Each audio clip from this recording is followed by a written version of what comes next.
ole Kristian Lungthu kim chun zom na Kristian Lungthu kim chun zom na a then ni na lo nei le tai la pathian thu thiang lim lo chia rang Daniel abung thum cha som panga som pasari zawin Nebukadnezar chuan a chala an nena o Shadak Mesak Abednego kapathian rong bolova karang kachang milim din chi bai buk lo hi in tum reng emni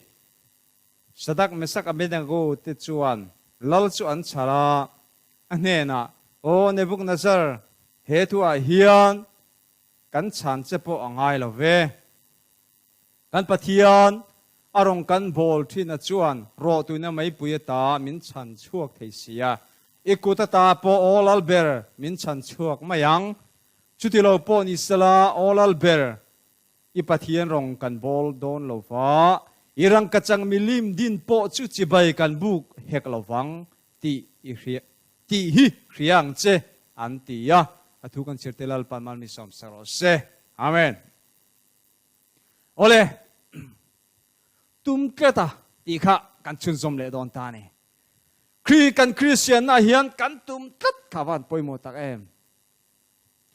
Shadak Mesak Abednego te po kha an tum tat si bai buk lo kha an tum tat mai ni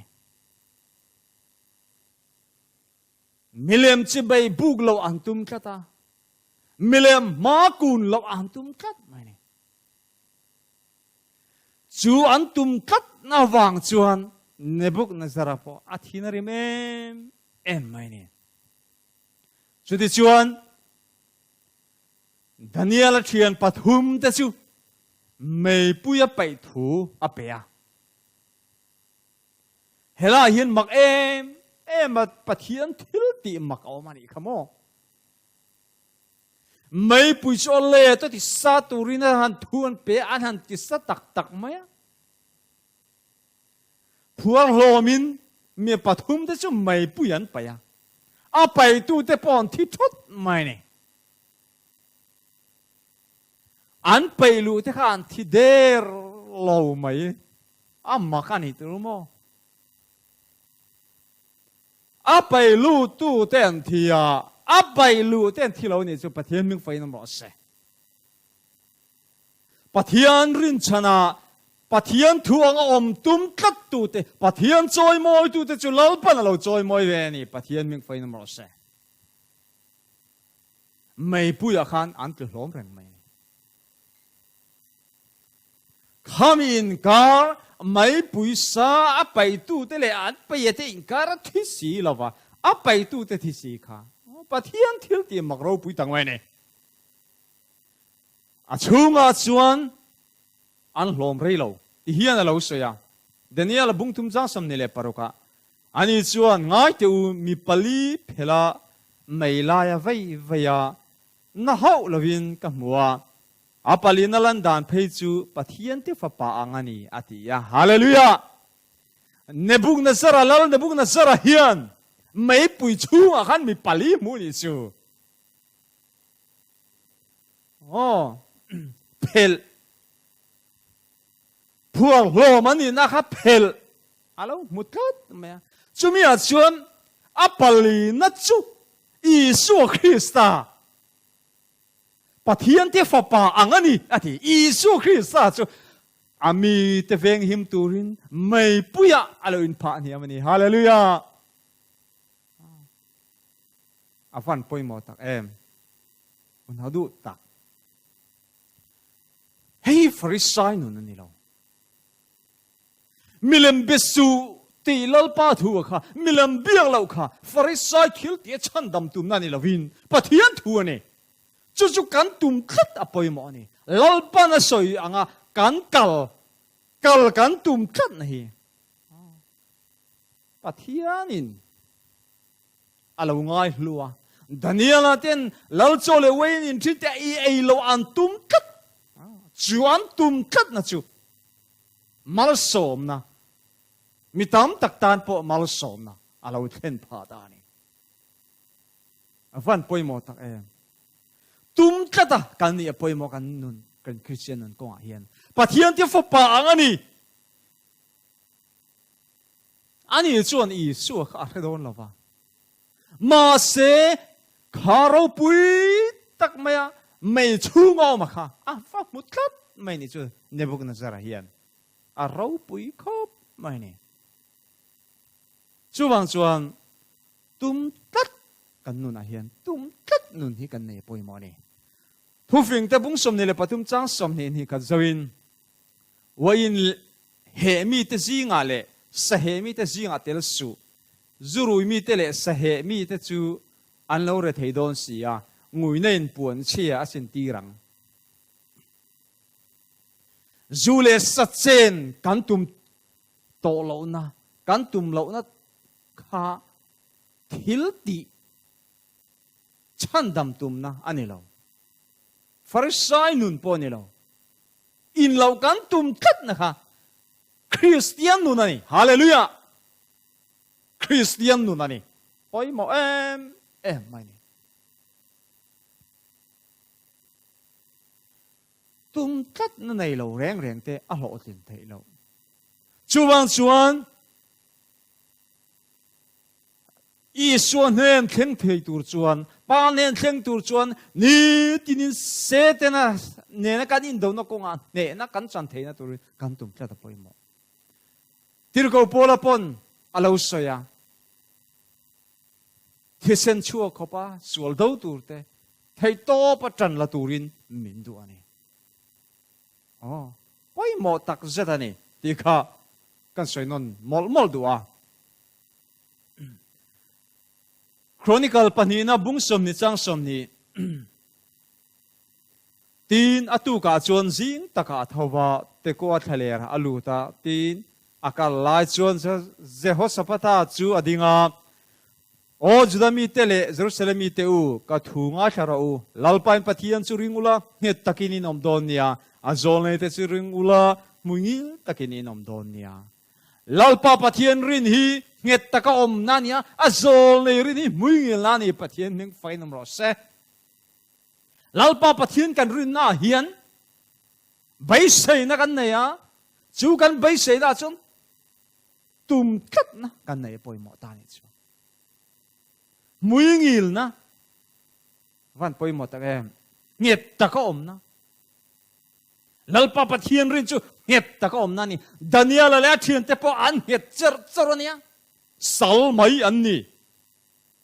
salmai anni nima se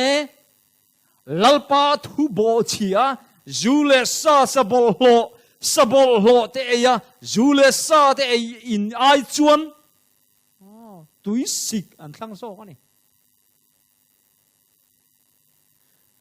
pathian thu anga om lawa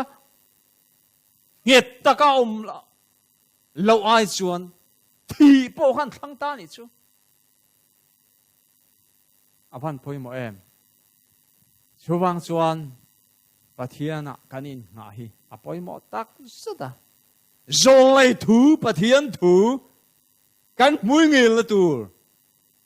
net taka kan om na tur kanin so nge na tur ani hey tun laya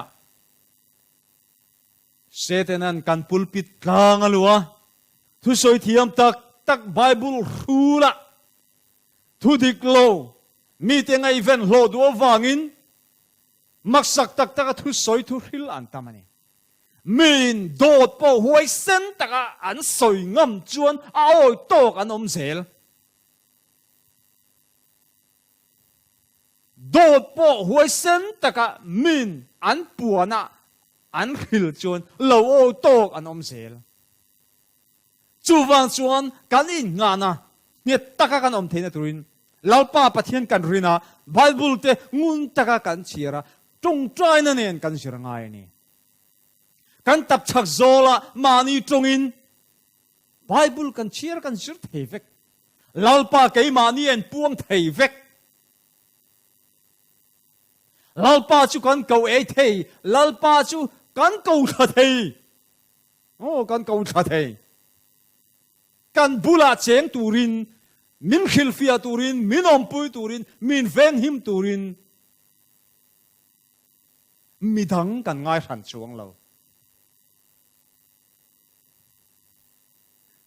kan ril ru kan du na le kan tum na kha poimo ni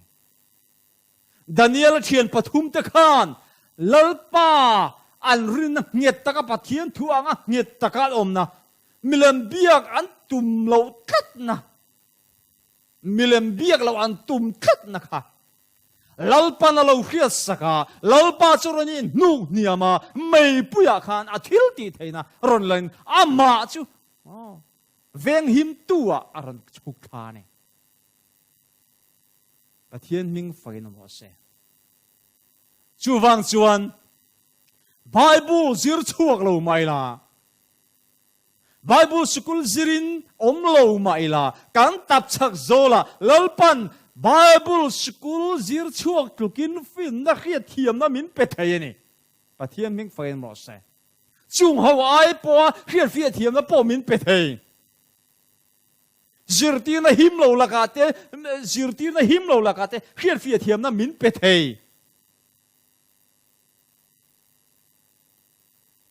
kan du phot chuan lalpa kan awa lalpa engting e hei ka thiam lo lalpa min khil fia rotia lalpa kan awa lalpa ni na kan beise na kan tum khat na kan lan phot chuan lalpa churi nung ni amanga kan tap chak zola lalpan finamin pe nga Bible school zir rangai lo lalpan min pe mai don ti hi ka saido ani Bible school zir karon nual suat ni lovin chuwang chuan zir tir na him lo laka lalpan min hum himanga lalpa pathian churing ulang nget takin nom donia azol nei te churing ula muingil takin nom donia min tiani kan muingil na le nget taka kanom the na tu chu lalpa kan nga na ya poi moi me mai ni beital tala lo en leila lungthu pathum na kan chuang kai to nga lungthu pakhat na kha beise tata kan ni nga chu kan beise tata nga kan tum khat na tang chuan beital tala kan ni khangai le ta ni kan Kristian nu na thon khat korin bung kwa cha som ni panga ni ruk zawin tin inti siang na te chuan a beital tala piang chu engki ma ain sum thin ani an ni zongin lallukhum chethei muturin an beya keini ro chon lallukhum chethei lo muturin chuti chuan tiam chin lampanin katlan ngat ngatani boruang mai nek lawin ma ni ken nek jok thina avan poimo tak em tir ko pola po hian Kristian na Isu Krista nunga zuina van ka e beiseina Isu ne na thlen na tura beiseina ka beitral engki ma ka in sum thina ni ateni a beitral engki ma in sum thina ka taksa ka tu nuya ka da ka ti chela ati kha chu apoi mo em mai ni hei thil tia van ram kai tum na ni lo pathian thu zo ka ne apoi mo ni chu van chon ka taksa ka ti chela ka thu noi ka da to ani chu ti lo chuan mi te midang te ne na ka tla au pui nu poin engamoti in ke ma nge hi pai kha kin ka om da nge pai kha ka ni le thei pai kha ka ni le thei lo sola po kha lalpa khiak thi ania lalpan malasoma ma se ama ngai dan ramakal na sali tuka pathian thuang in akal lawa ama ngai dan ramin akal na sali tuka lalpan na thau thamai ni zasai fapa davida lal khiak athi le mai ni akhiak thiania ma se pathian thuang om du lo chuan khiak thi tur danga zong le mai midang khiak athi le mai ni sa thak pai thak ani le mai ni chuwang chu tir ko polapon chang chin tha ka tlang au pui nu po hian pai tha ka om lo na turin ka be ni ti na soi ni poi mo hle mai ni chu wang chuan hei Pharisai nun ani lo thil tia van ram kai tum na ni lo Pathian thu ni no po khan arin tur a beise na rin tur chu lalpan apea long tuk turin chumia chuan chu beise na tuile ta beise na le Pathian thu a beise na nun a beise na wang chuan kumzale som ni thon mai minui zat tuarin long atuka long atungat ngata thil tia lo chua thum na ni lo rin na ni rin nan long atuk to beitral ani a beitral kumzale som ni kha a beitral na wang chuan chan him ani tlat kan ring tumun kan Kristian nun a hian beitral hi apoi mo em mi tam takin hei hi kan sei nom thina thil tia van ram kai tum na mo kan ti thin adik lo hemi hi poi mo tak sut ani Timothy le katon pan ni na bungli chang saria iti siang na tha chu ka bei zo to ka tlan siang na kong ka len to rin na chu ka vong reng to ani chang ria ta cher chun zomang tu na chuan fel na lukum chu katan dai na om to chu lal pa ngai to fel tak chuan chu minia chuan min peang ka ne na chau ni lawin ai la na ngai piang te ne na po tiani ama ka chuan in atlu vele the wang khan ka bei ngat ani atia tuna chuan alutan dur dar kara chuan rin na ka pasan to don lo ka lutan to di don chuan nun na la lukum chu ka kar bei sei na chu ka bei sei na ka rin na nga ka bei tra la wang chuan lalpan min pe don keima chau ni lo keima nga bei sei na nei tu le tum kat le bei tra tu te zong chu lalpan la lukum a perfect don ati hallelujah oi em mai ni Pharisai nun ani lo hei Pharisai nun ani lo Pathian thu ni Ezekiel bung som ne pali chang som pali heng mi pathum na wa Daniela zo pateme upo hi lo om tang sela an fel na in an mani nun na chau a chan him tur ani ti hilal pa Pathian thu chu ka ni na wa Daniela le zo pateme upo hi lo om ma sela anu na kanun chung chu ti hilal pa Pathian thu chu ka ni an fanwe mo an fa pa emo achan him lovanga an fel nain an mani nun nge achan him chawang tin lalpa chona zol nei kal tangin ron puang chu kani nova Daniela zopa nga bai seina nung kan ne nga ya Daniela nga tum kat no Pathian thu zom tum kat na kha poi mo em nova bai tra long tuk tral kha poi mo ni Timothy le ka thon pakhat na bungli chang soma chu ti chuan Pathian nung chu kan rina wangin kan thok rima hallelujah kan bei ram sia Pathian ming fainam ro se ani chu mi zong chandam tu ania aring tu te chandam tu ani deu ber ring lo tu te chandam tu ni lo ti nani chu aring tu te chandam tu ni deu ber ati ani chu wang chuan kan Kristian na hian kan thok rima ngai kan bei ram ngai poi mo em mai ni ti kha kan soi do kan chang to bera hei hian chiar tai la rombung ni chang sari hil tha ti fana ro pui na le choi moi na le boral thai lo na zong tu te ne na chuan cha tu na nun na peng hallelujah Pathian ning foi na mo se hil tha ti fan atiani kan ti vela mangai ni lo kan ti tura ni lo kai ni ti vela man ni lo ti ani chuan kan in khom vela man ni lo in khom lo vila Bible po chira ngai le nem eng ma ti ngai lo man akhan in so Christian min tlan to lo Calvary cross a thi na re to lu tu unal sirti na him lo la ka hian thei to pa kan tra ngai ni Pathian thui ngun le zola chiang le zola kan chira ngai ni kan Kristian na hian ngit taka kan om theina turin ti fan na bei tra la nun hi apoi mo em ani bei sei na nung kan ne nga ya bei sei tur Bible la lalpan tam tak min pe a chumi kan bei sei na ang chum tum kan na van bei sei tu hele hi chu kan khol jin ramania Isu Krista lo kale bai sei tu Kristian kan nia chu mi ani wang chuan tum tat na kan nei ngai ni cha chuan bei tral na ngai har sana chi sang kan Kristian na hen kan to nga ring tu te rong bol tu te po bolo tu te po ni se rong bol tu te po the na chi sang mo dam chung ko sak na te po min chim tuam lupa khovel chang kang na le san na tin min khu an tum thin har sa mang an te hriselo na chi sang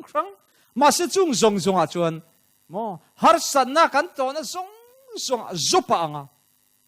eng har san na po to gela zopa nga bai sei na nung kan ne ya eng tiang khopon khen ma le mang ana po tong mai la Daniel thiệt te anga tum tat na kan na ya bai tra nun tir ko pola te nova te anga kan nei theina turin thei to pin tranilang u ti kha ka in som do ani chu ti nga Kristian nyet tak